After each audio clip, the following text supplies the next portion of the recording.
అయితే దీనికి ముఖ్య కారణం ఏంటంటే గత ఒక 15-20 డేస్ బ్యాక్ ఈ JCL1 హాస్టల్ అదే స్కూల్లో హాస్టల్లో ఉంటాడు.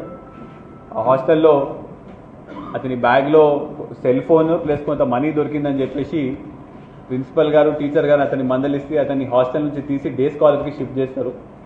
ఆ సమయంలో పేరెంట్స్ ముందు ఇతనికి తిట్లు పడడము, అదేవిధంగా ఈ అబ్బాయికి బియర్ ఆల్కహాల్ కన్స్యూమ్ చేయడం అలవాటు, అదేవిధంగా బైక్ అంటే కూడా బాగా ఆశ, ఇంకా ఇది ఉండేసరికి ఎట్టి పరిస్థితుల్లో మనము ఈ డబ్బులు సంపాదించాలి, ఏదైనా చేసి డబ్బులు సంపాదించాలని చెప్పేసి కరెక్ట్ ఈ ట్యూస్డే రోజు అంటే 11th రోజు స్కూల్ ఫీజు కలెక్ట్ అవుతుంది కదా, ఆ రోజు ప్రిన్సిపల్ దగ్గర కంపల్సరీగా డబ్బులు ఉండే అవకాశం ఉంటుంది. మనం ఆ రోజు మనము ఆ ఇంటికి వెళ్ళి దొంగతనం చేసి ఆ డబ్బులు తీసుకోవచ్చని వీళ్ళు ముందే ప్లాన్ వేసుకొని 5 రోజుల ముందు నుంచి అంటే 11th రోజు అయితే 6th 7th ఆ రోజు నుంచే అక్కడ చుట్టుపక్కల ఉన్న కెమెరాలు కూడా వీళ్ళు రెక్కీ చేసుకుంటారు.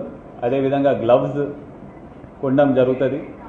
ఏ టైంకి వెళ్ళి ఏ టైంలో ఒక్కళ్ళే ఉంటారో కూడా చూసుకొని మొత్తం ప్లాన్ వేసి ఆ రోజు 11th రోజు స్కూల్ అయిపోగానే 4ంటికి వీళ్ళు ఇద్దరు బయటికి వచ్చి అక్కడ ఉన్న అవుట్స్కర్ట్స్లో కలుసుకున్న తర్వాత అందులో ఒక అబ్బాయి లోపలికి వెళ్ళి గోడ దూకేసి ఫోన్ మాట్లాడుకునే సమయంలో డబ్బులు తీసుకుని వెళ్ళే సమయంలో రూపా అనే డిసీజ్డ్ గుర్తుపట్టేసరికి మళ్ళీ బయటకు వచ్చి మమ్మల్ని పేరు చెప్తుందని చెప్పేసి ఒక 27 సార్లు కత్తి పెట్టి పొడవడం జరుగుతుంది.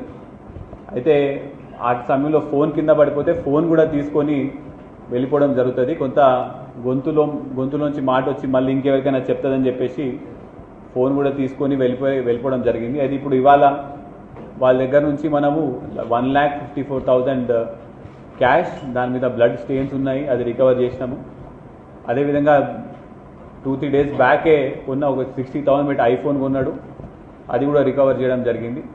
ఈ ఫోన్ కూడా మనము రూపారెడ్డి గారి ఫోన్ కూడా మనము రికవర్ చేయడం జరిగింది.